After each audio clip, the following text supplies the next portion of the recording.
Okay, have you got a feed now? Yeah. Well, 1, 2, 2, 2, 2, 2, 2, 2. Yep. No. Yeah, I can hear you. Brilliant. I just said to the guy on the desk and gave me a card and I got this address store on my own. Okay.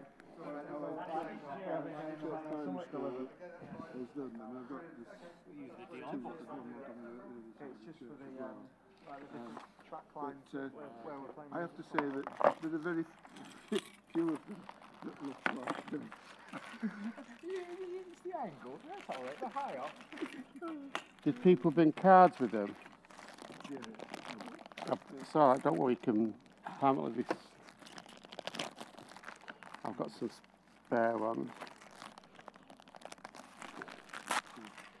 In the back there, where you got a curtain across the... Dave, do you want me to tell you when I'm starting? I'm not starting yet though. I'm just waiting for somebody to turn up. That one we did, they were up to the beginning of December. We got the school, every kid in the school does one, and we've all got the name on. And then we do ones where with people at the memorial service, and they put them in with somebody who's lost and things. With our new Yeah. Nobody would have taken it down. Shuffle that.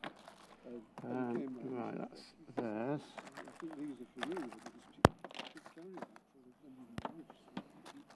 no memory of anything at the school when I've been there. Somebody said, oh, do you want them? But I honestly looked at it anyway.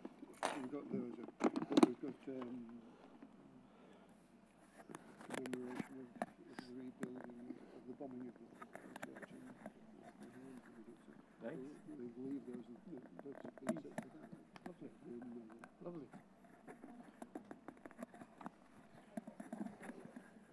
This is not adjustable enough for a big head. I don't like it. Small price to be. Yeah, I usually use the lapel one to be honest. Who are we waiting for? Jamie and Gudrun. 2 minutes and I'm starting.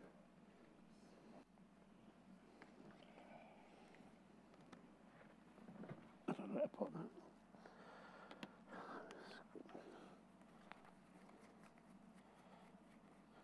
If people haven't got cars, we can use these. You don't need a full deck or... Oh, want that one.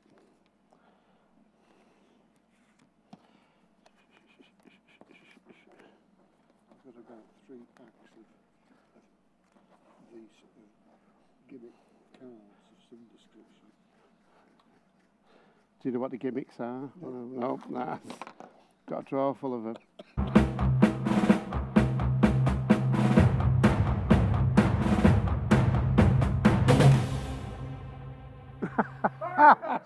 Sock it to him with apathy.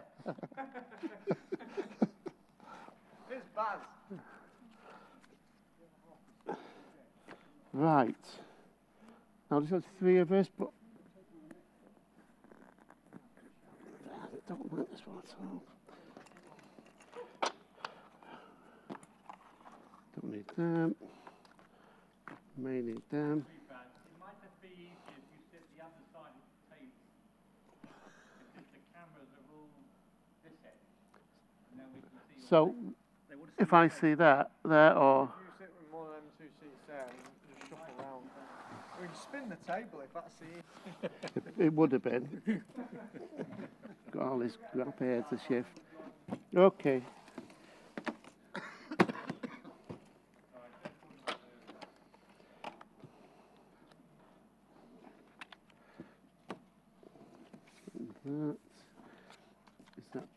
That's the card I want.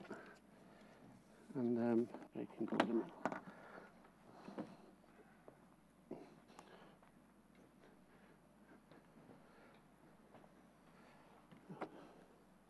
Thank you. Smooth this rubbish off here. The Cam Saver's getting some cards and joining us. Okay, we'll wait. So do people know card in Mousetrap? No. Okay, so I think the premise is fairly simple. Get a card in They pick a card, they draw a mouse on it, and we get it caught in a trap. I think the first thing we'll do is make the gimmick. So I'm using a gimmick so you don't have to think where the card is. So for example, this is how I would do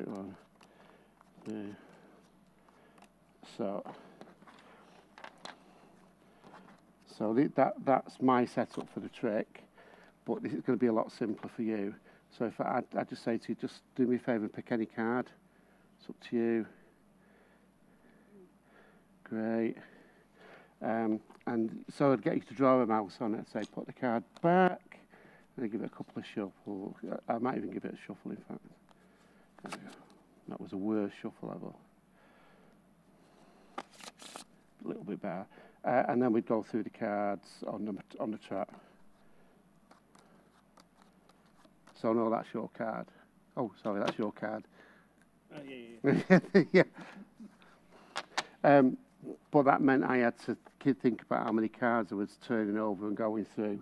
We're going to do it slightly different, and we're going to use a thing called a thick card. So that card's two cards glued together.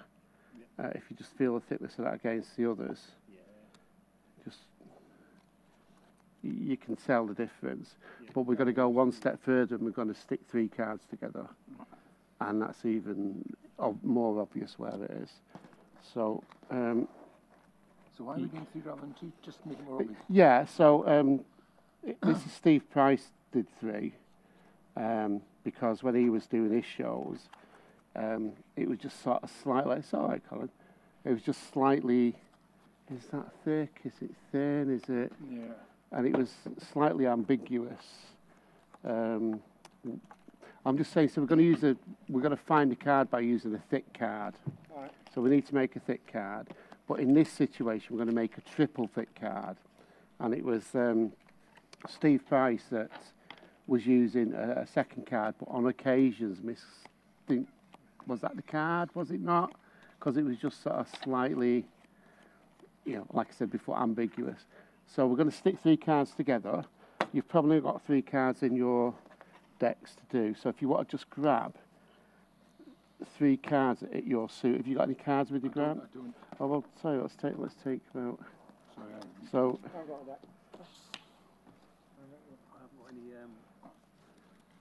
That's all right. Well, are they blue or They're all blue. glue them together? I thought I've got jokers in here. Okay, it's all right. It seems like I must Is that a have taken different? it. Are you all right if we use a different? If we make a different colour thick card for yours? Yeah.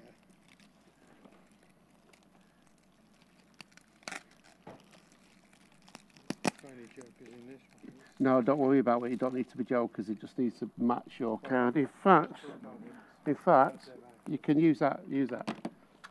I'm happy to pay for whatever. No, don't worry about it. They're mine. So if you've got fresh cards, do you want three blue? I've got one. Is there any joke? Have you just opened that? Yeah. Brilliant. Okay. Yeah, So if it's a new pack, you'll find two jokers. You'll also find a business card as well, or an advert card. There we go. So you've got. I'll let Colin catch up here. But if we make the gaff first, it gives it time to dry. If we do it later on, it's a. Come on. After all that. Must have been this pack. Yeah. I'm just interested to see how what you do with your seal. I could never get the seal off so it doesn't stick to a card when I pull it out. What you do? Just open it. Well, I've tried all sorts of different ways. Get a knife around it so it doesn't. Yeah. Inevitably it sticks. But so just chuck us a prick stick. There's two or three, or it should be a couple. Oh. Is there not a thick one about in the box? It's on the floor. Oh, brilliant. So, really simple. Can I do yours? Well, you can. we're just going to glue. I'll continue. We're just going to glue 2 jokers and a advert card together. So if you glue one face of the joker, just concentrate on the edges and the corners, not in the middle. Although you do need to glue the middle a little bit. Stick the advertising card on top of that, and then glue that one. And stick the other joker on that. There we go. For you, it doesn't matter which ones you stick. Oh, there's another one, sorry. Just put a bit of weight behind it as well. I mean, I've got 3 of these. Yep, that's fine. I've got 4, so if you want one of these, is that going to give you, no, that won't give you a back either, will it?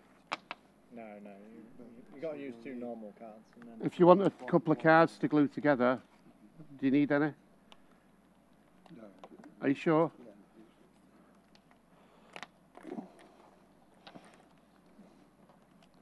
all of that's in crap. No. I was showing before that I just use a dot to mark a particular card, and I know it's 7th from the top when I do I'm happy with that, but Steve Price had a better idea. A simpler idea, let's say.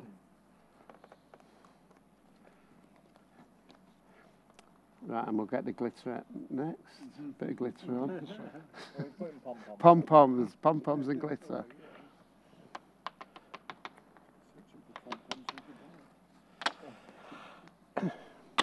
So, I mean, some people would say I'm a professional arts and crafter. I make puppets for a living, don't I? Yeah. What's on your passport? It's on my face. No, what? Do you don't have to put your job anymore? No, Oh, right. I've only ever had one passport, to be honest. It's out of date now. All right. But was it? It'd probably been puppet builder or something. Puppet master. Have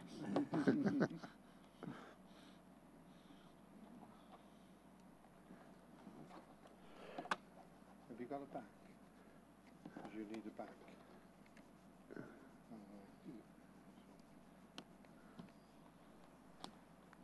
It will dry relatively quick. Double-sided tape. That'd be even better trick, isn't it? So once you're all ready, I'll do the trick, and then you can see roughly what happens.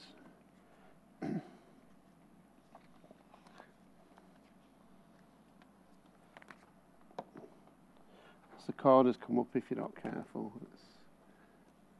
I'm not sure you'll need a thick card, Cam. I'm sure you can find another way of coloring. I don't know what the trick is yet. Oh, right, okay. Do you not? I'm okay with I've cards. glued the I'm wrong not like side. a... Does it matter if Well, no, to be honest, it doesn't matter because you can remake it at home, can't you? So, as long as at the moment you've got a thick card. I'm no card shy. Can you do a double undercut? Oh, right, okay. I don't even know what that is. Oh, okay. So that would be a double undercut. Sorry. So there's the cut, and bring that. So the top card would be there. You put it in the middle of the pack, and then you bring it back. Oh, yeah. No, okay. It's I wa- the sort of thing I probably could do. Yeah. Probably could do it at one. I had you down as doing it. I hate these How does it all cards. shuffle, is it? No. So effectively, I'm just. So somebody would return the card. Yeah. I just keep a little break there, and I'm just going to put them on top. Yeah, we won't go into that one. That's not what we're doing. So is there well, let me do the trick on Grant here, and then you can let your cards dry, can't you? So really simple. What I want you to do, Grant, is pick a card. Doesn't matter if I see the card. It really doesn't matter if you see the card. But it'd be good if you can get a card with a bit of space on it. So them are cards like 2, 4, 6, 8. Because in a minute you're going to draw on it.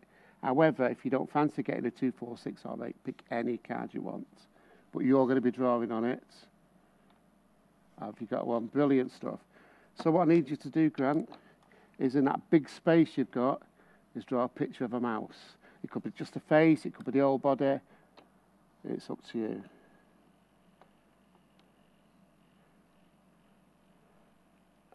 That's a really small mouse, isn't it? So there's Grant's mouse. It's your mouse, Grant. We're going to put it in the deck somewhere. Just stick it on there for now. That's great. So we've cut the deck. You've put the card in the deck, so we know your card is somewhere in the middle of the deck. But it doesn't matter where it is, because we're not going to find it. So there's two ways of doing this. You could say, so what's the best way of finding a mouse? So, yeah, so you're going to get lots of things. Inevitably, someone's going to shout out trap. If they don't, you just produce a trap. So there we go. It's really dangerous, this. If you get your fingers on that, it's going to really hurt. So what I need you to do, Grant, is keep your hands well away from it, because you're going to be holding the card, holding the trap. Hold your hand out, that's brilliant. And I'm just going to put the card, I'm going to mouse there. I've put it there because I don't want you to get your fingers into there. You can't get your thumb onto there, you can't get your fingers in, so I'm happy with that. And we're just going to go along and find the mouse. So it might be, let's try a couple of cards, see if that. So we know the trap's going to find the mouse. But I won't be worried, it might be a loud bang. You might even have a scream. There might even be blood. And it's because you drew a small mouse, it's not going to find it. Good. Yeah. So your experience then was that once the trap went off, something hit your hand. Mm-hmm. Did you feel the trap hit your hand? Well, that's good. So there's a few problems with the mouse trap. So let's talk about that first. Is that when that triggers, that spring, that bar, whoops, fires backwards. So there was two reasons. So that's fired backwards, that arm. There's two reasons I put the trap on the front of Grant's fingers. The first one is that he can't get his thumb in the way. And I told him he can't get his thumb in his way, and he knows by that he's not going to even try and get his thumb in the way. If you put it there, people can get the fingers in, and this can really hurt if it hits this part of the hand. So always at the end, if I wouldn't do it with a kid, but if you do, put their hand that way. They can't bend the fingers backwards. Some girls can, oddly enough, but they can't get the fingers in the trap. So you're a lot safer there. There has been talks in the past of people gluing it onto gloves and things like that. I wouldn't. I'd have it that way, because there's absolutely no way they can get their hands into it. And I think if you show them at the beginning that the trap can go off, it's perhaps enough to keep them away from the business end. So, do you know how to set traps? I mean, yeah, just grab one. Yeah, so the first thing just to say is keep your fingers away from the front end. But we're just going to pull the spring back. And we're going to put the long arm over the spring. Brilliant, over the spring and into that little hole. So you're going to have to, I'm going nowhere near the front. And just let some tension onto the trap now and it'll keep hold of that spring. Okay.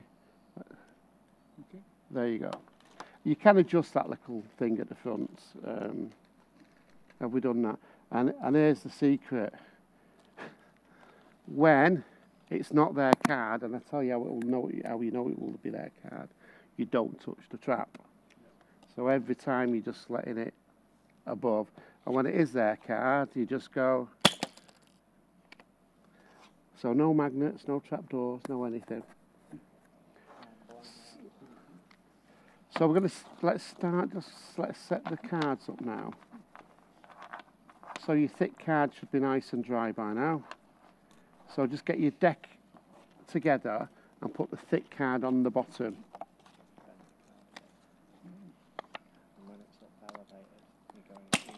Yeah, it's exactly, yeah, so. How do you make it closer? It's just a bit of, let's take the spring off.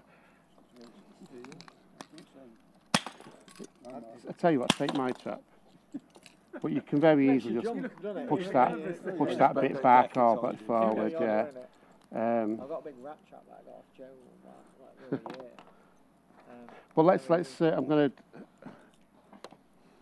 So let's find the card first. There's your card, and I've lost my thick card now. I have to say no, that. Oh, there we go. So you've got to put the thick card on the bottom of the card, on the bottom of the deck. Yep. Are we there with that? Yeah.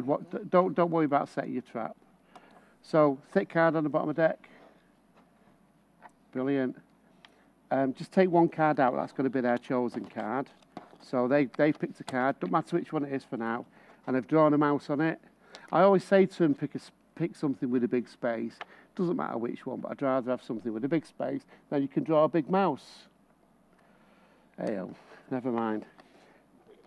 So there's two ways. If you've got a table, I would say to them, cut the cards or take a pile off the top and put it next to it, because not everybody knows what cutting a card is. You get them to put their mouse on that pile and get them to take the rest of the cards and put it on top. So now that thick card is on top of their mouse. So it's, whoops, unless you throw them on the floor, of course, and then, yeah, it's somewhere else. Let's go for that. So now if you just, without triggering, just go through the cards, and it'll be very obvious where the thick card is once you get to it. So there's my thick card. And it's a card after the thick card. So once you've found the thick card and you've waved the thick card over the trap, the next card is a card with the mouse on it. The next card, not the thick card. Are we happy with that bit? Well, I'll tell you what, let's get your thick card to the bottom again. Set your traps.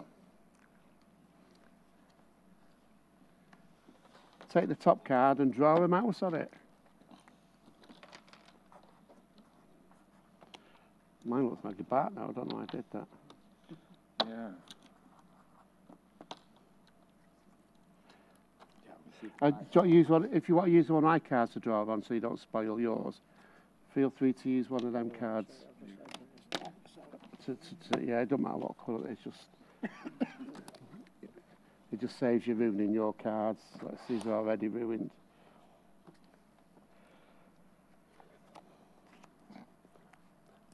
I mean, you can do it in your hand. You can just swing some cards over. They put it on, and you put it on top. But let's do it on the table for now.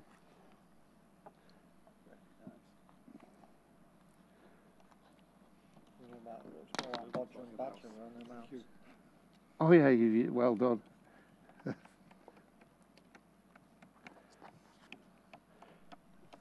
So they've got the card. It's up to you. I usually let them cut the cards if when I'm on the table. So they've got to cut the cards, put the mouse on, and then put the other pack on top. And that's that point. And you can point out to them that they've cut the cards, they've put the mouse in, they've replaced the cuts.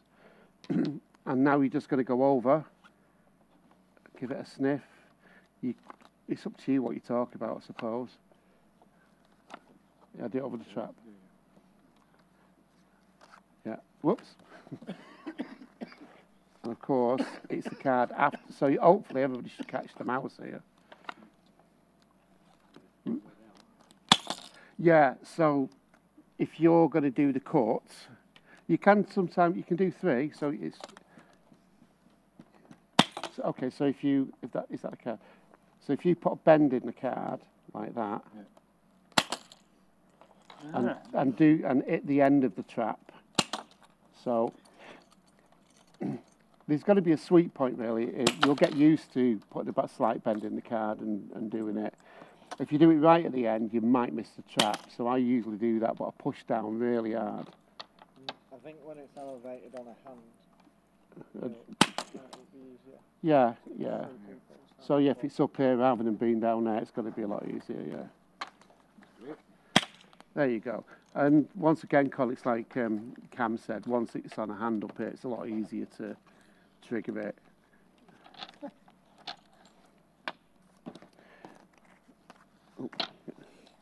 So did everybody get the mouse? Yeah. You there? So you don't have to use a thick card. You could use any method you want to retrieve the card, but it's a simple way of doing it. If you're doing it and it's on a stage and the lights are out, you don't have to look for anything. If I did that on the stage, if I did my version on the stage, I'm looking for 2 black dots, and it's been plenty of times when that's been hard to see. But at least with a thick card, you can control if you're going to do the cut where that thick card is, because you just do a thicker cut. They put the card on, and then you put the smaller pack on top. So now it's only a third way in the deck.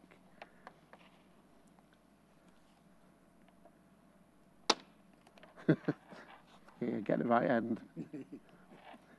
And Great. so you're trying. Oh yeah, sorry. How long have you been doing this for? So I probably, with a trap, maybe 40 years ago might have been the first time I did it. So What's your response from the audience? so I used to use it at first on. We had a bus that did street work, and I just used it because it was really good to talk about getting trapped, and you know, there's lots of ways. Well, isn't it? Yeah. Like this. The response from kids was far better than adults, and that's why I decided to use the back of it, because I had to find a way for kids not to do that. You know what kids are like. So yeah, we had a bit of discussion about the best way, and I think we came up with the back of the hand, and it can be even there with the back of the hand, even if the little bar hits them there, it's a lot thicker and there's less tender as this bit. I mean, that's not going to hurt them, but they will know it's hit them. You could do it with a mouse trap, with a rat trap. That's what Mark Shortland does. Jumbo card and a rat trap. But I wouldn't use a rat trap. Yeah, I'll leave. But does he still put it on their hand? I think he does. Yes, I think he does. But once again, a rat trap's a lot bigger, It is Yeah. massive. and I guarantee he's not getting. It's long. Yeah, he's not going to get a kid to do that. No, yeah.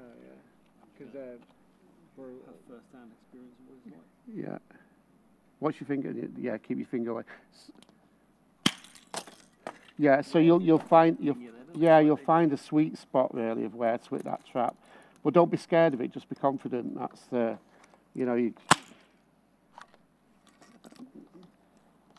and you're not going to put it on the trap. You're going to push it through the trap. Maybe that's a better way of. So rather than trying to stop there, you're just going to go right through the trap. And if you think that looks like an odd move, at least you can say to them, was it a big mouse? Or, I know you've seen it, but...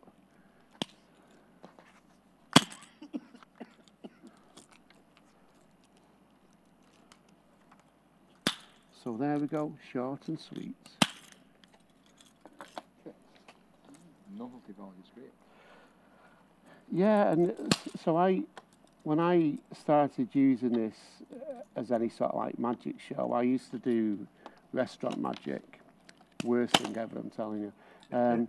But I used to do I would start at some point do a carding trap, just to let them know that I've got a trap and it's quite dangerous. But in my pockets, I had a rigged trap. So that's just taking that spring off there. So now that's dead.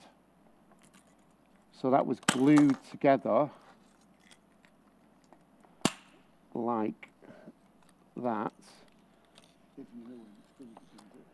So yeah, it was glued together like that, and that was in my pocket. So I would glue that bar to there and that bar to there. That would be my pocket. Yeah. I would vanish their ring, not find it, go in my pocket, drop their ring onto that, and then just slowly pull out the trap and say, there's your ring. Now they've already seen a set trap. Nobody thinks, why has he got a set trap in his pocket? They've already seen the set trap. So if there's a group of people on the table, you'll get some good laughs out of that. Of course, you take it off the trap for them. You don't want to let them know it's... So all I did there was that spring. is just take Well, that's it all off. you've done. Yeah. It just circles it completely. Joe did something with a rat trap like this the other year. That's how I ended up with a rat trap in my kit. All right. And you tilted and you bent that a wee bit for your ring. Did you? Oh no. So I glued. Yeah, you glued it, but what? I glued that. Yeah, you can bend it forward a bit. Well, Yeah. to be honest, I didn't. My vanish was slightly different, so that was all glued together. That arm over there. Yeah. Sorry. So I had it's the only time I used a magic wand. I had a small piece of tubing, so you can bend that how you want that. Yeah. So I had a small piece of tubing, which was about 1/2 inch in diameter. I'd put white tape at either end. It was only about this big. I'd get my small wand out, and I would use the wand onto here. Oh, sorry. My wand would be on here, so I had a tube sticking off that in my pocket. I would vanish their ring, and as I went in to get a Sharpie, I would drop their ring onto that tube. So we do a trick, use the Sharpie, take the wand off, give it a wave, dispose of the wand, and now the ring's on the trap. It's a long time since I did that. But don't do that, it's not... So there we go. And the other thing is you can do, stop worrying too much about the let me put it on my hand. Now do it without bending the card, just... But rather than stopping on the push, go right down, so let's do it again. It's just having, you're going to go right through the trap. There you go. Yeah, just get your hand that. Oh,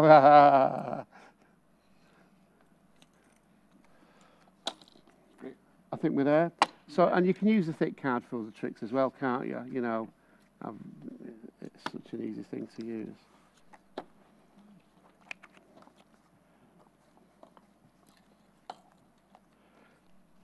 So I think we're finished there. Cheers, pal. Thank you.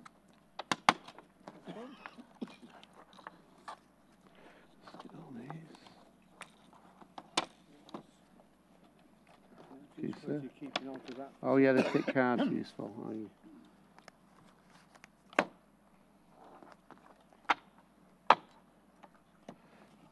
If anybody wants to replace their cards with any of them, the damaged ones, if you've got a damaged one, and you can find it, please Even do. if you've got a red deck.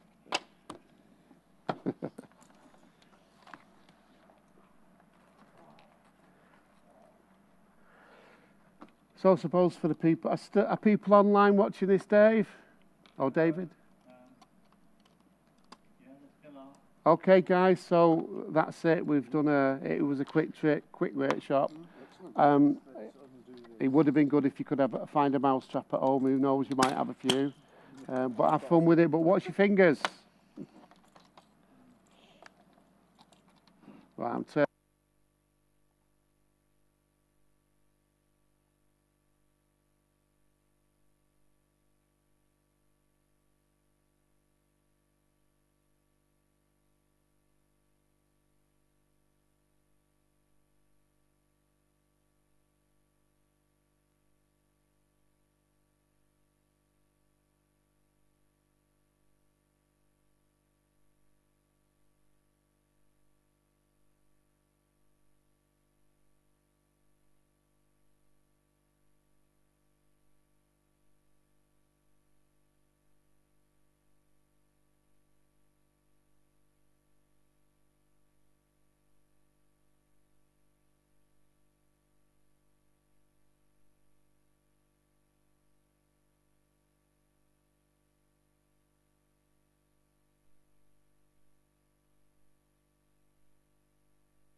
good afternoon.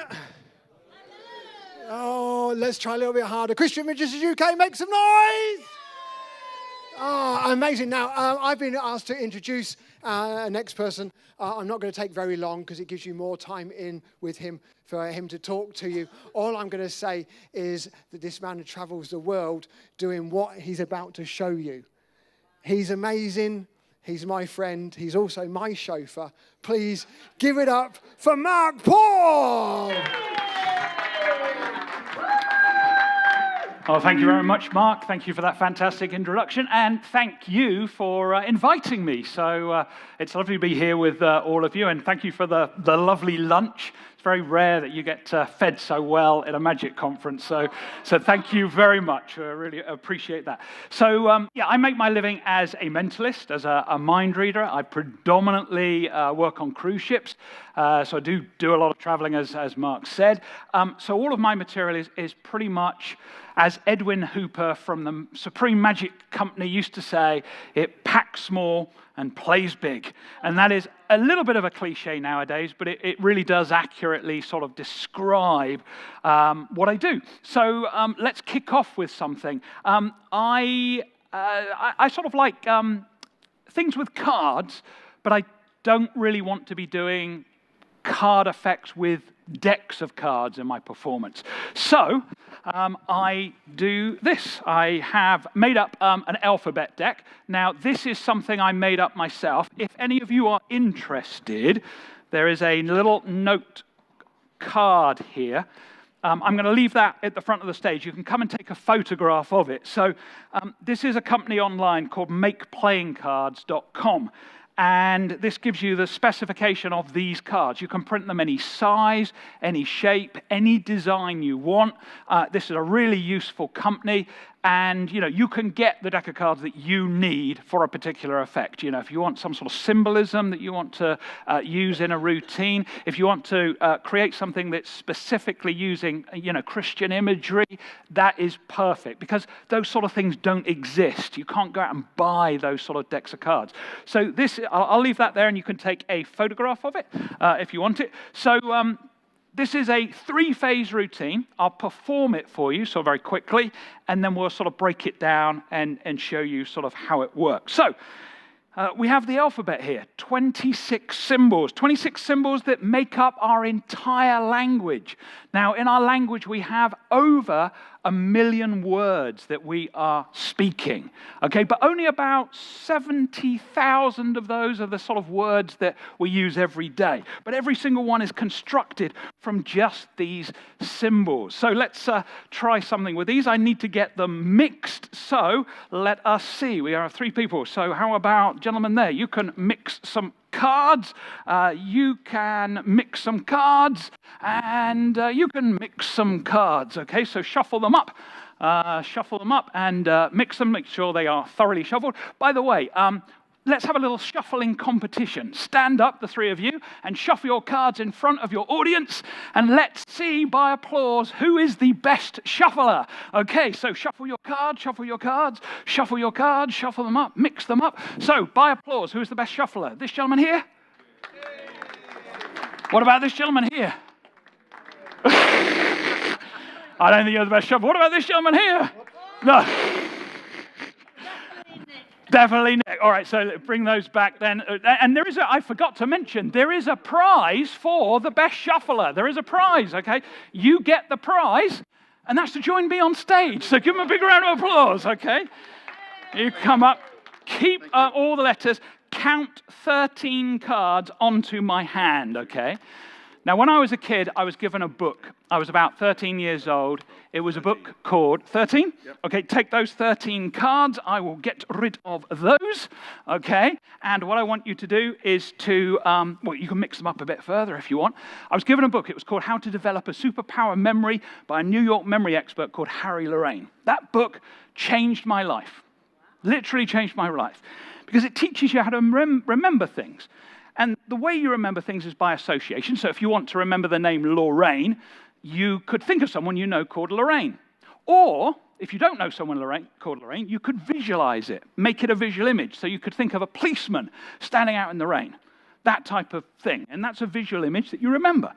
He also teaches you techniques called chunking. Now, letters are perfect for chunking, where you remember information that sort of chunks together. And of course, letters chunk together into words. So fan them out so that all the cards are visible, so you can see them. You can see all the letters at the top, because I'm going to try and memorize them. He also teaches you to stretch your natural short-term memory. So, maybe we can remember 6 things, maybe 6 digits of a phone number, that sort of thing. But once it gets beyond 6 digits, it starts to get increasingly difficult. You've got half the alphabet there. Are they all spread out? Spread those a bit further. You're going to flash the faces of those cards to me, and I'll try and take a snapshot and try and remember as many of them as I can. So you're literally going to flash them for a second, all right? Yep, drop down for a second, but I'll count you in. Ready? 3, 2, 1, go. Ooh, that was really, really quick. Okay. Okay. Okay, let me see if I can do this. So, there are things that sort of stick together. So there's an S and a T together. So give me the S and the T. All right, that's pretty easy. There is, and I could make up a word. I think I can make the word stand, S-T-A-N-D, so give me that as well. So there's an A, an N, and a D. So we did make the word stand. This is what I'm talking about chunking. To try and remember those 5 letters is quite difficult in a random order. But when you form them into a word, they're easy to remember because you've essentially reduced it down to one piece of information. So I'm not going to get all of these, but I'll try and get most of them. So there's a J. Give me the J. There's an M. There is something really unusual. You've got an X there, yes? And you've got a U, and you've got the Z. Got the Z. Now, let's see if I can remember all the rest. This is getting a little bit tricky, so...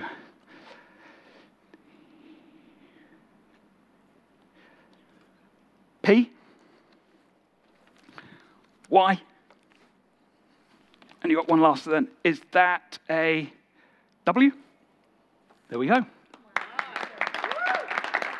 So, obviously, you've sort of used half the alphabet there. So, here is the other half. I should have got you to put them in your hand. So, by process of elimination, I should know what is left in there.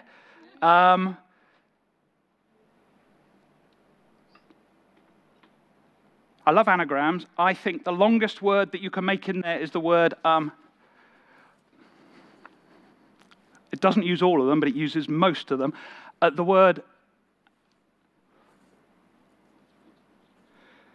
I think it's 8 letters, forcible, forcible. Give me the F-O-R-C-E-I-B-L.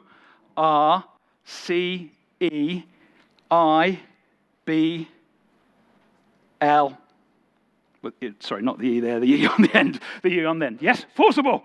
That is it. Give them a big round of applause. Well done. You can actually wait there 1 second.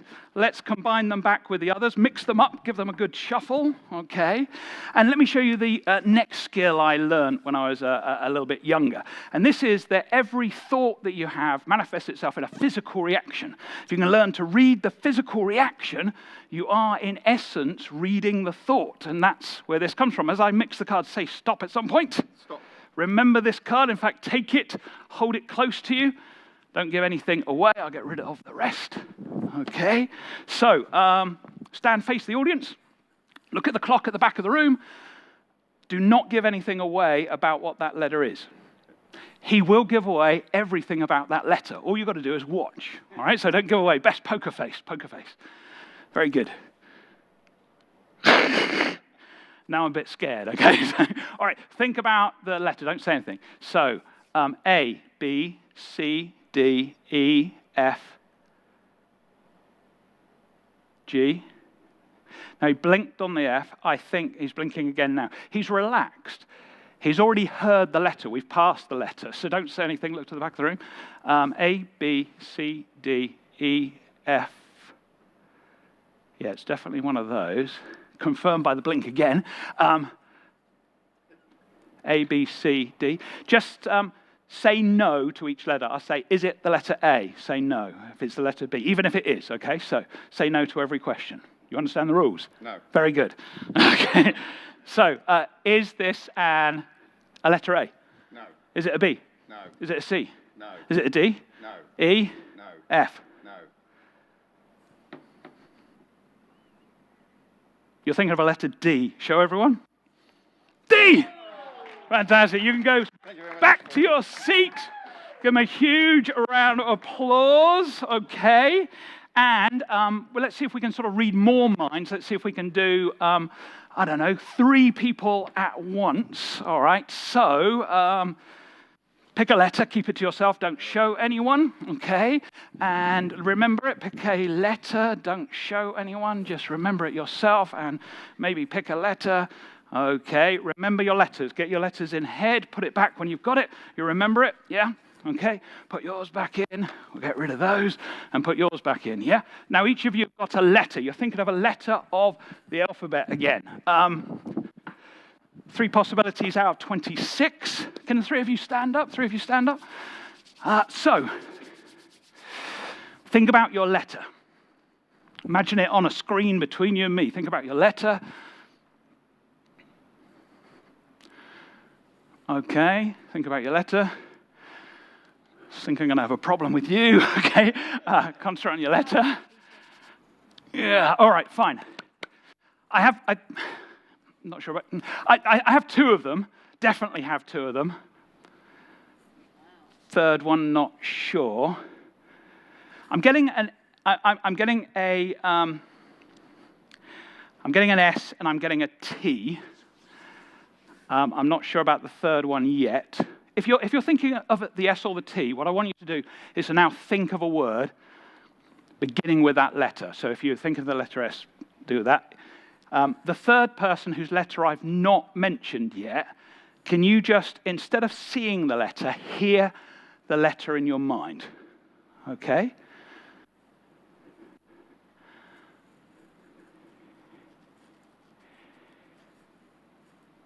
Okay. So 2 of you think of words, 1 letter. So I am getting, the 3 thoughts I'm getting the word swan, the word train, and the letter Z. If I got your thought right, please sit down. 3 out of 3! Okay, so that really is, you can see the sort of philosophy of my act there.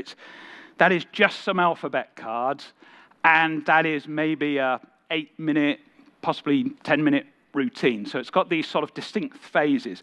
There's 4 phases. There's 3 phases if you sort of lump 2 together. So what I like about it is it builds. It starts with something that Chuck Hickok talks about in his book, Incorporated Mentalism, and that is when you do something unbelievable, if you're doing a show that is about things that are unbelievable, things that are impossible, you actually want to start with something believable. So starting with a memory demonstration or rapidly solving an anagram, that's the type of thing that people do every day. People work on anagrams and stuff like that. So all you're doing is showing a mental skill, but you're hopefully showing a mental skill that looks impressive or looks more impressive than the average person can do. And then it progresses from a skill that is, everyone understands to something that's not quite mind reading. It's about reading this person. It's this person, and somehow they give away the letter that they're thinking of. And then from that, it progresses to proper mind reading. 3 people thinking of words that they're making up from the letter they've chosen, and you know what they're thinking. So it has a lovely escalation, and it is just a deck of alphabet cards. And sometimes I've put them up there, but I just normally have them in my back pocket, so you can just take them out. You can perform at any time or anywhere. Now, the lovely thing about this for you guys is that if you want to incorporate some sort of messaging into it, you can do exactly that. Because what's actually happening is the 2 first phases, the memory demonstration and the anagram solving, that is actually, they're forced letters, so that you're forcing those letters. So it could be anything you want it to be. So instead of solving an anagram, there could be letters left over that form a message. Now, the only problem is you're going to have to create a message that doesn't have repeating letters because you're only using the alphabet cards. You could get over that if you want to incorporate 2 lots of alphabet cards. You could do that. It's not a prerequisite of the routine just to use the 26 letters. All right, so let's briefly talk through it. It is, in fact, let me show you this. So there are, and again, I'll leave these out. I have no lecture notes. I'm not selling you anything. You can make whatever notes you want, and I'm leaving all this information out. So if you just want to take a photograph of it, so if you want to know the card manufacturer, you can just take a photograph of it. And the other thing, if you want to do this routine, is to take a photograph of these 2 cards, because this is what I actually use to do this routine. The deck is broken down into 2 lots of 13 cards. And these 13 are what I used in the performance, and that is Stan D, who is a jumpy dustman. Okay, that's what he is. Stan D is a jumpy dustman, and there are a few letters left over. Over here, we have Be Forcible with a brick glove. You can imagine how you can be forcible with a brick glove. All right, now this is just a mnemonic to remember, because as you can see, Stan D jumpy, that is exactly all the letters that I used when I was doing this demonstration. And I'm being honest, I did memorize this by chunking information together, by making it into a word, all right? The second one I jumble up a bit more, because I don't want to do a massive anagram here, because I'm going to do one later on. And you can use either one. If he'd picked these ones, I would have spelt out brick glove with FHQ, and the word left over is dustman, because dustman is the longest word you can make with these letters, and forcible is the longest one you can make with these letters. All right? So how do you control all that? I'll leave those out. So this is a very old idea. I first saw Lee Earle do this, but it was actually a Larry Becker idea. But I also read recently in an old Gene Grant book, which is Fantini from the 1950s, that he was also using this technique. And in the book, he actually says, this was an old technique when I learned it. And that is, you're going to use your audience management skills to control your cards. So we've got those 13 cards. The first 13 are on the top, the other 13 are on the bottom. Everything looks mixed up. Of course it does. It doesn't matter. They're just mixed up. They are mixed letters. But the 13 Stan D jumpy are on the top, and the brick glove FHQ are on the bottom. And all you're doing is you hand some cards to someone to shuffle. You take the remainder of the 13 and give them to someone else to shuffle, and the final person gets 13 cards. So what you're doing is, doesn't matter how they're shuffling, his 13 are staying together, and these 13 are staying together. I can then take these 2 back, so I take those 2 back, and I can mix them up, and I just add them in to his 13 cards, and we've retained the order. We've got the 13 split up. So as soon as he counts 13 onto your hand, you've split them into the 2 groups of 13. All right? You could even at that choice give him do you want to have the 13 you've still got or the 13 you've just counted off? Because it doesn't matter, because when he flashes the face to you, all you've got to do is pick up one letter and you know which group he's got. I saw he had an S and a T, so I know he's got the stand jumpy dustman set, and I know that the cards that are left over have the word forcible that can be made from them. All right? So that could literally be anything you want it to be. It's a very flexible routine. It's a very easy routine to do. And then it immediately segues into the person reading. Well, this is nothing more than a simple Hindu shuffle that you all know. He mixes them up at the end of the first phase, and when he hands them to me, I look at the bottom card and I just start to do the Hindu shuffle. So I'm taking blocks of cards from the top, and of course, whenever he says stop, he's going to get the W. That's it. So it's just a simple, easy force on him, 100% guaranteed. And of course, we have the fun of him lying or whatever you want it to be. And then you can reveal that he's thinking of a W. All right? Now, whilst we're doing that routine, the cards go on the table. He's got one card. All right? Or they go into your pocket if you don't have a table nearby. All right? And the reason for that is because there is another deck of alphabet cards.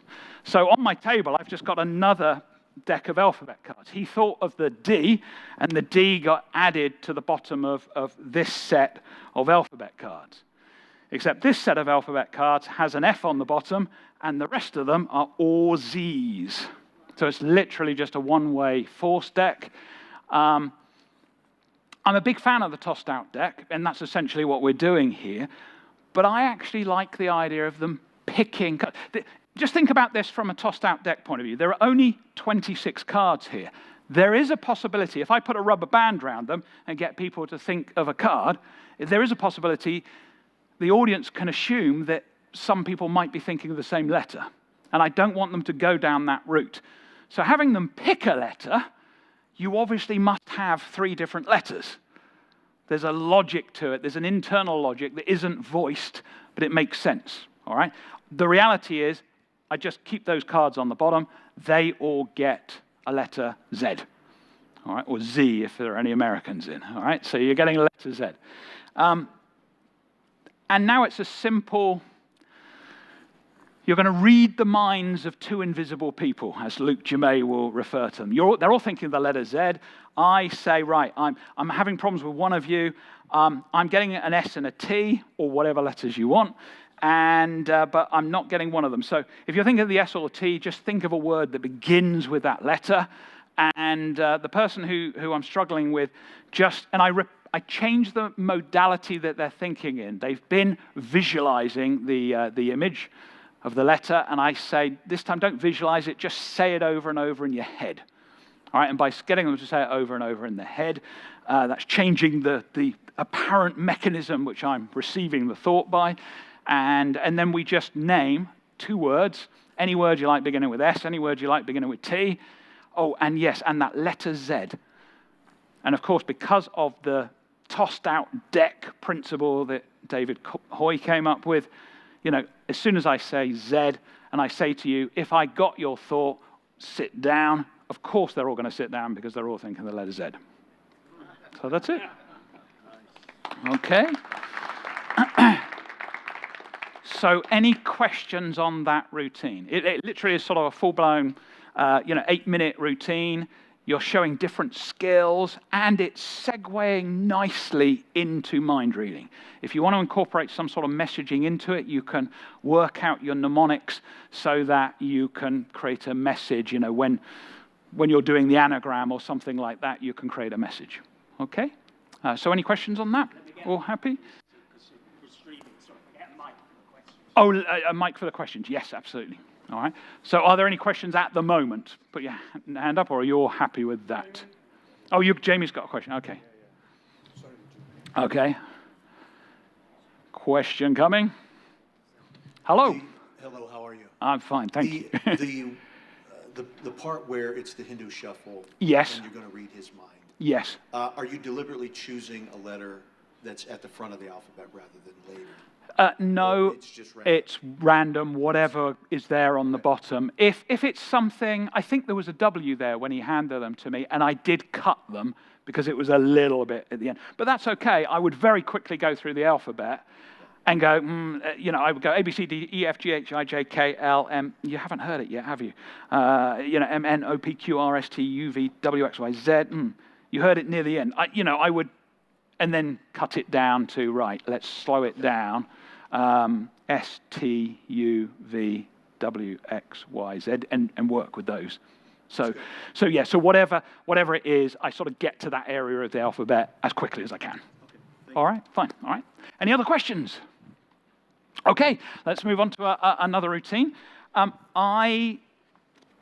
This is a nice routine that, again, could easily encompass some messaging and some, I don't know, some a feel-good story or something like that. So I'm going to use 4 people, and I'm going to give you a card, and on it are various characteristics, human characteristics. On the card I'm looking at now, for example, is the word focused, the word broad-minded, those sort of words. So what I want you to do is to look at the list I give you. There's about 20 in total, and I want you to think of the characteristic that most resonates with you, who you are as a person. See which one from the list is applicable to you. All right. So there is a card for you. There is a card for you. There is one for you. Okay, and there is only because you're easy to get to, I'll use you again, Nick. There you go, card for you. So think about your best characteristic, right? Something that comes to mind. Have you all got something? You got something on the card? You've got something? All right, I'll take it back. All right, you got something? Great. Take it back. Have you got something? Yeah. All right, and you've got something. So you're thinking of a characteristic from the list I gave you. All right, so there's 4 or 5 of you. Can you stand up? Okay, so what I'm going to do is I'm going to start sort of, see if I can remember them. I might have to refer back to the cards, but I'll see if I can remember them. I'm going to start calling out those characteristics. And if you hear me say the one you're thinking of, think in your head, that's me. All right, you're not going to speak out loud. You're not going to say anything. You're not going to physically react. Just in your head, think, that's me. Okay, so let's go see if I can remember them. So, broad-minded, romantic, adventurous, dependable, proud. Did one of you think that's me? Put your hand up if you thought that's me. Yeah, I thought so. That's interesting. Okay. So keep your hand up. All right, put your hand down. See if I can just get in tune with you.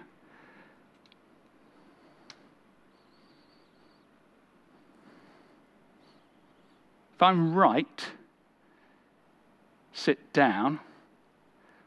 I think your word is dependable. Perfect characteristic, perfect read on you. Anybody else think that was me? I don't think anyone else did. All right, let me refer to some of the other, I can't remember them all. So, focused, imaginative, gracious, humble, trusting. I think one of you thought that. Yes. Put your hand. So just one of you? Just one again?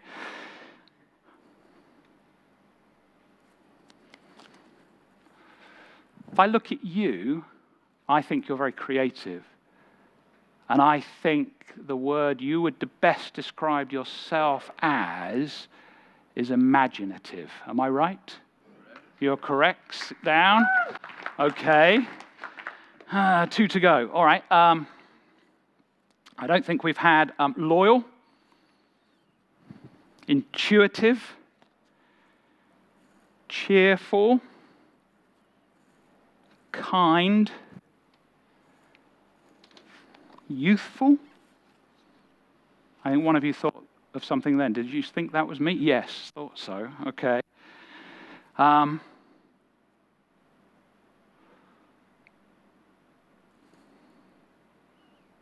You've got a slight sort of smile on your face. You're laughing at me now.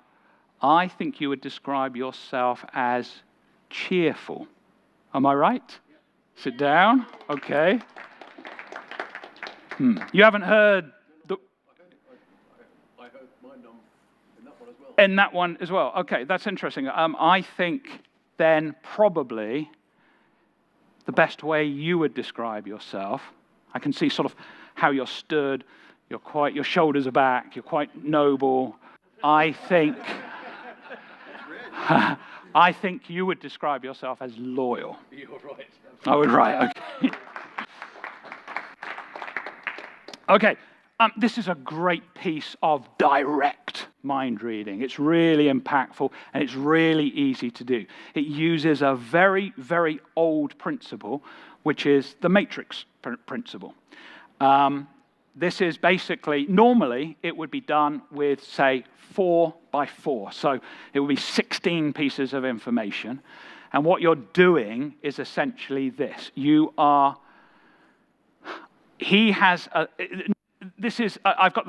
talked about the variation in a moment, but imagine he has a list of 4, he has a list of 4, he has 4, and he has 4. And there are 4 of them. Well, if my first list is 1 from him, 1 from him, 1 from him, and 1 from him, as soon as they put their hand up, I know, if he puts his hand up, I know it's number 3 on the list. So that's the simple way of explaining this, all right? That's the matrix. But I also feel that's a little bit too obvious. So what's happened here is we've created an off-balance matrix. We've got a 4 by 5 matrix. So each person is actually getting 5 pieces of information. Now, what this means is I can call back 5 pieces of information, but there are only 4 people there. So it feels very off-balance. It feels a bit, I couldn't know that. There is also a subtlety going on here. I don't really show these cards to anyone. I say I've got some lists of characteristics. And I say, I'm going to give each of you a card. There are about 20 characteristics in total. And there are. There are 20 different characteristics. 5 on his card, 5 on his, 5 on his, and 5 on his. 20 different characteristics. But I'm implying with that wording that they're getting a list like that. That there is a card with 20 possibilities on it, and they are thinking of one of those. So I'm not hiding that you don't really see the cards, but I'm implying by my language that, and I might even flash that one as I'm talking. The point is you sort of get the impression that they're thinking of one of 20 characteristics. And they're actually all getting the same card. But they're not. They're getting a card, a specific card each. So now I can call them back in a specific order like I just described and target each person. As soon as someone puts their hand up, I know within which group they are and I know which person they are. Except I have called out 5 items and there are only 4 people. So in order to get the off-balance matrix, I've had to compromise, and that is that 2 of the words on the 5 actually belong to 1 person. But there is only a 1 in 4 chance that that happens. So for example, this is person 1. If I had called out, if he'd said he was in group 1, he would have got the card which said broad mind. He would have got a card. He would have got this card. Hold on. His card said loyal, mature, focused, broad-minded, and proud. Now, if he'd put his hand up when I called group 1 out, he could be broad-minded or proud. The thing is, proud is it's not a negative emotion, but it can be a negative emotion as well. So it's more likely that he's chosen broad-minded. I've chosen the second possibility to be a less positive emotion. They're all positive emotions, but it's less positive. All right? So, for example, on the second card, the double choice is gracious or trusting. Trusting could be a very positive thing. Trusting could be a negative thing in the wrong circumstances. You don't want to trust a con man, okay? So again, it has that slightly negative, whereas being gracious is always just 100% positive emotion. So you can see how this could easily apply to messaging within a group. If you want to, that sort of positive, I mean, if I read these out, broad-minded, romantic, adventurous, dependable, proud, focused, imaginative, gracious, humble, trusting, loyal, intuitive, cheerful, kind, youthful, mature, outgoing, understanding, spirited, and emotional. All of those are good, wholesome, positive emotions. So if that's something you want to teach to your youth group, it could be that.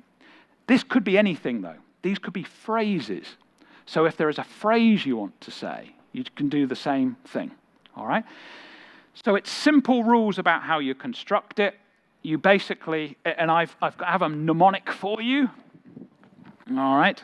All you have to do is take a picture of this, all right? Or remember the mnemonic, which is Brad P. Flight Licky Mouse. Okay, so not Mickey Mouse, but Licky Mouse, okay? And Brad P, I think of Brad Pitt. So I actually think of Brad Pitt fighting a Licky Mouse, okay? So it's a sort of crazy image, but I remember that. I'm a bit rusty on it, so I also have a crib card, so I can just call them out. And all you're doing, when you take a picture of this, you'll see the red card is card number 1, and you can see that there are 2 in group 1, 1 in group 2, 1 in group 3, 1 in group 4. So if somebody puts their hand up, you called out group 1. In fact, who put their hand up first? Was it? It was you. Yeah. So as soon as you put your hand up, you are in group 1, okay? And I know that I've called out that first batch, but you are number 4 in that batch. So all I do is count along 4, 1, 2, 3, 4. D, you are dependable. So I know that. If you take a picture of this, that is the list in order that you need to call them out in. So you could just literally take a picture of the cards and you could do this. Just one piece of information that you do need is that the 4 cards you hand out are actually, they have to go out in a specific order. And that order is logs. So loyalty, outgoing, gracious, and spirited, they go out in that order. He gets the L card, he gets the O card, he gets G, and he gets S. All right? And then it all works automatically. As soon as they put the hand up, you know where you are in the list, and you can target and know exactly what they're thinking. Now, this is direct mind reading with nothing written down, and as you saw in the demonstration, it's pretty impactful. Okay, people are thinking of the thing that best describes them from a list of 20. You're able to look at them and immediately tell them what their best characteristic is. All right? So I'll leave that out. Any questions on that routine? All happy? But again, I'll leave the card out and you can see, just take a picture of everything. I'll put them in the logs order. And there is that card as well. So all you have to do is take a picture of that and you've got all the information that you need on that. And you could change it to other messages. Just replace the word loyal with your phrase, and wherever it is on the crib list, replace loyal with your phrase. All right, and if you do that with each one, so mature is the next one, you would just replace mature, make sure you replace the mature on the crib list in the same place with whatever you're talking about. All right, so happy with that? All straightforward? All right, good, good. Let's move on to something else. Let me check my list.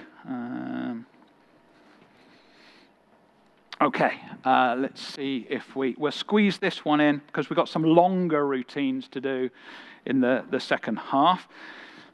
So this is a really nice, what I would call a walk-around piece. This could be done on stage. It can be done in a parlor setting. It is a very a sort of nice and organic routine. It instantly resets. It is just a pen and some sort of business cards or some blank playing cards. Could I have? Who shall we have? Steve, could you come and help me? Would that be all right? You know, that would be great. Come on down. I'm going to give you a pen. Yep.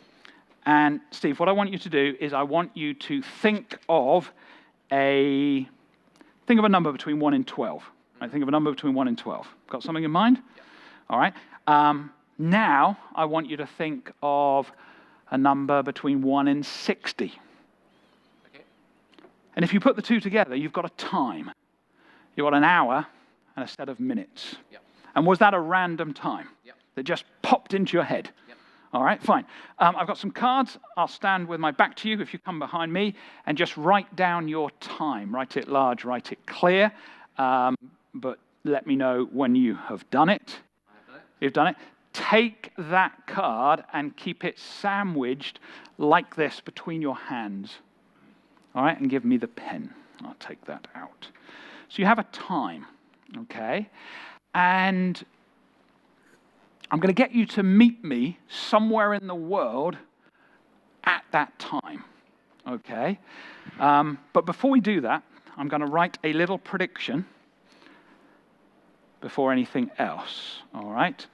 I am going to write this.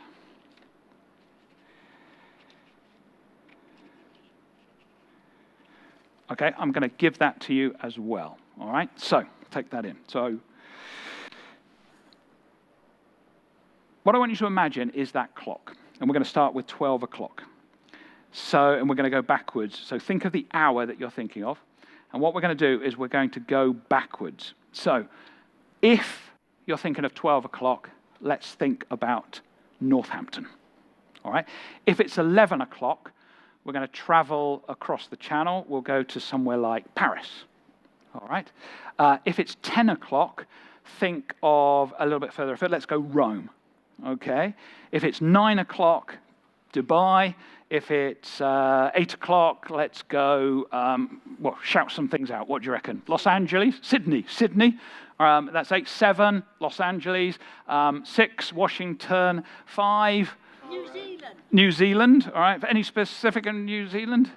Just New Zealand, all right. 5 is New Zealand. 4, shout something out. Egypt, okay, 4.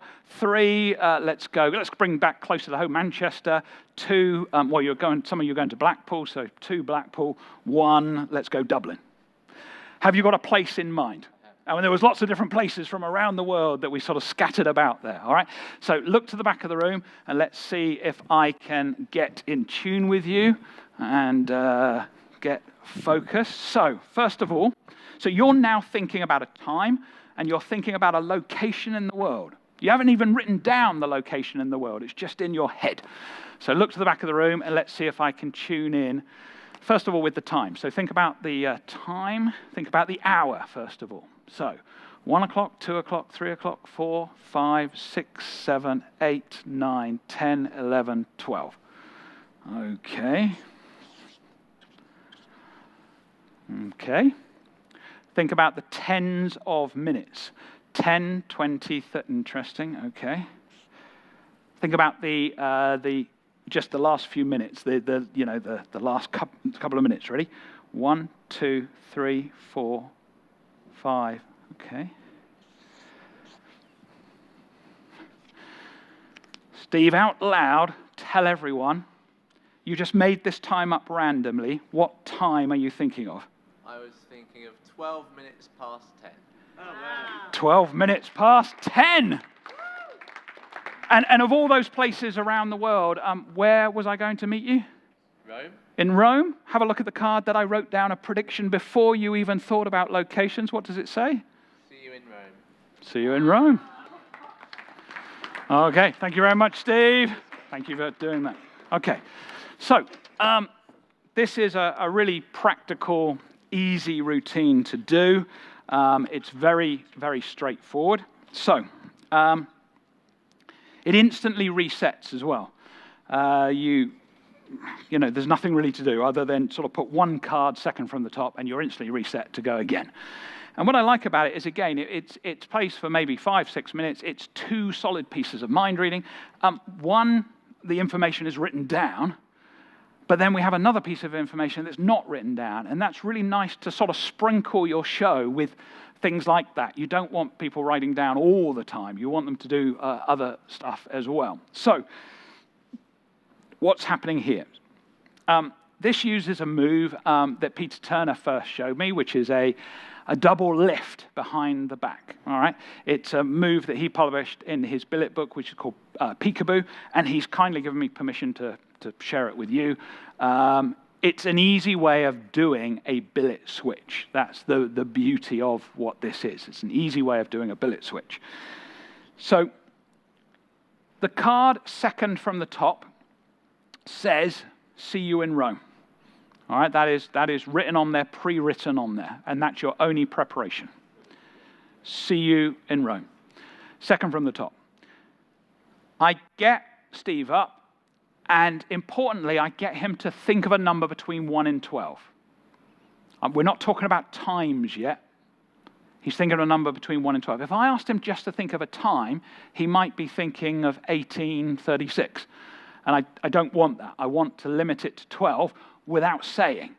So think of an hour. You know, number 1 to 12 makes sense. The limitation is implicit in what you're asking. Okay. Then I say think of a number between 1 and 60, and now you've got a time, a random time that you've just made up in your head. I show the cards. Got some cards. I want you to write down the time. And all I do is I prepare for a double lift. So I get a break under the top 2 cards. So there's a blank one, and I'm getting my break underneath the "See You in Rome" card. And I put it behind my back. And Steve writes on that card. So in this case, he writes 10, 12. I do the double turnover and hand him the card. This looks all clean behind my back. But you as an audience are even less aware of what happens. It looks like I just handed them the card off the top. You're not aware of the turnover happening. But he's now got the "See You in Rome" card. And left on the top of this stack is the time, 10, 12. All right? So he's holding the "See You in Rome" card, and I come out with these as blank, and I put them in my pocket. All right? They're just gone from view for a couple of seconds. And I start talking to him about, you've got a time, a random time. I'm going to meet you somewhere in the world at that time. But before we do that, I'm going to write a little prediction. And I go into my pocket, pull out the top card, and I'm looking at 10, 12. I'm staring at 10, 12 as I pretend to write my prediction. Okay? So I've got plenty of time to look at this card. And I'm now a big, keen member of the Old Mentalist Club, because Alan Jackson once told me that you're getting old when you have to put your glasses on to read someone's mind. All right? And that is exactly what I have to do. So I don't want some little billet peek where I'm glimpsing the little tiny quarter of the card in shadow for a fraction of a second. I want to be able to look at it. And if I'm in the wrong light, I can move under a light and I can write my prediction in the right light. All right, so I've got plenty of time to read 10, 12, and I give him back his 10, 12 card. So in his hands, he has exactly what he's meant to have. He has the prediction, and he has 10, 12. The method eats itself. The method's all over. He has exactly what he should have, and we're all done. There's only one little element that now I've got to do. I know he's thinking of 10, 12. So what I use is Michael Murray's universal force. Now, this is a great idea. It's where you leverage something you know, but the audience does not know that you know it. All right? So in this case, I know what time he's thinking of. So I say to him, we're going to think of a place, a random place. We'll tie it into the time. That makes sense. And I say to him, we'll start at 12. If it's 12 o'clock, we're here in Northampton. If it's 11 o'clock, let's go to Paris. If it's 10 o'clock, let's go to Rome. I literally tell him what to think of. And then I say, if it's 9 o'clock, let's go to London. If it's 8 o'clock, and then I open it out to everyone. You start making suggestions. So the overriding memory of the routine is that you're making lots of suggestions. Maybe you even remember that you made all the suggestions. Okay? So it's very clean and it's very clear. And he's now, the method's all over. It's totally sort of destroyed itself, and we have a very clean reveal. Okay, so I can stand in front of him and I can go through this process and reveal what he's thinking of. And just to talk about that briefly, something that you can apply to any sort of routine, okay, is Marc Paul's method for turning round a pad of paper. All right? Very important lesson on how to turn around a pad of paper. All right?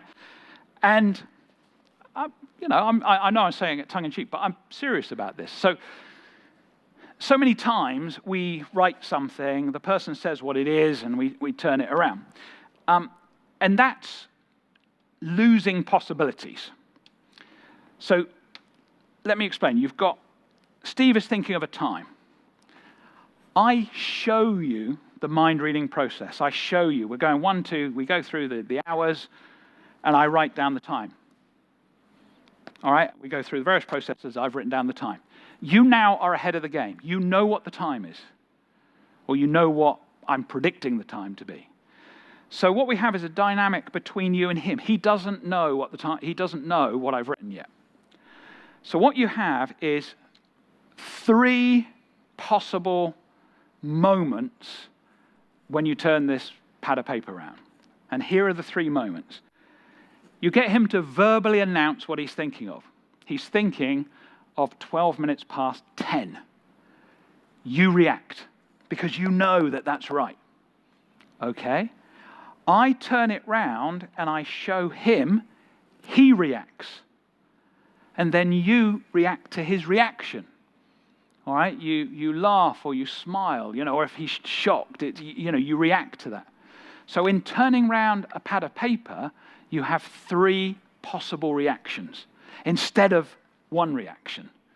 All right? Now, this sort of came about working in environments much like this, in a corporate environment where there might be lots of tables. And I'm reading this guy's mind and I'm writing stuff. Now, the problem is, this isn't a secret. These people over here can see what I've written. You guys can't see what I've written, but they can. So I bring them in on the game. I go, and I do the reveal. And then what happens is I say, what are you thinking? He says 10, 12. And what happens is this area reacts. And as I turn it, that reaction spreads across the room and gets to him, and he reacts, and then everyone reacts to his reaction. All right? So you have, just turning around a piece of, a pad of paper is an important thing to sort of consider, and how you do it, how you're revealing that information and the impact you want to create in that revealing process. All right? So any questions about that last routine? In about just a couple of minutes, we're going to take a break because I understand we have to take a break at about 4 o'clock. Is that right? So I've got time for a few questions or to cover something. We've got some longer routines to do in the second half, so I will sort of go into those in a little bit more depth. So any questions at all on anything I've talked about in this section? We have a microphone. Just show the where you turn the cards over behind your back again. The double lift, the double lift behind the back. Yep. Hold on. So, see you in Rome is, I'm going to come close to him, but if anyone wants to gather around, you can. So, see you in Rome is second from the top. And all I'm doing is I'm getting a double lift, I'm getting a finger break under 2 cards, and I'm flipping over the 2 cards and handing him the top one, just like you would with a double turnover. But the difference is I'm doing it behind my back. Now, this seems logical because I don't want to see what he's writing.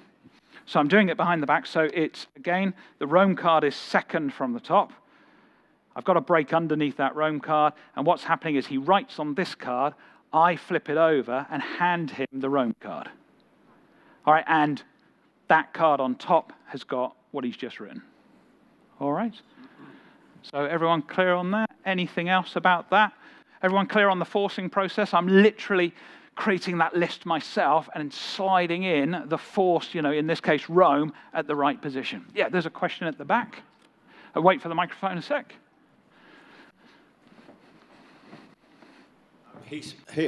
Steve selected 10 o'clock. If he had selected something like 6, which Yep. is halfway, is further round, Yep. you've obviously got to get Rome at 6 o'clock. Yes. So do you start later, or how do you work? So yeah, good question. So obviously, if he had chosen 3 o'clock, 4 o'clock, I would actually start and go 1, 2, 3, 4, and then open it up. 6 is the worst position, but it still doesn't matter. You could go backwards or forwards. I would probably go forwards, as it is, slightly more logical. And I do have in my head a list of places that I can rapidly go to. I will say, I always start wherever we are at 1 o'clock, and I say, and then in my head I go, oh, if it's 2 o'clock, we go a bit further afield. We go to Manchester. If it's 3 o'clock, we go to London. If it's 4 o'clock, we'll go to Dublin. If it's 5 o'clock, let's go to Paris. If it's 6 o'clock, let's go to Rome. If it's 7 o'clock, so you saw how quickly we got to Rome, and it's then after I've named Rome, I'll do like 7 o'clock, and I'll start to struggle, and I'll say Los Angeles. And then I'll say, 8 o'clock, help me out. I'll start opening it up to everyone as if I've suddenly just dried up. So I only dry up after we've got past that point. And 6 is the worst scenario because I would, as you saw with 10, I'd just go backwards so we get to it quicker. All right, so does that answer that question? Any other questions for that? All right, everyone all there. So everything is here for that first half. If you want to take pictures of any of this, feel free. I'll leave them out.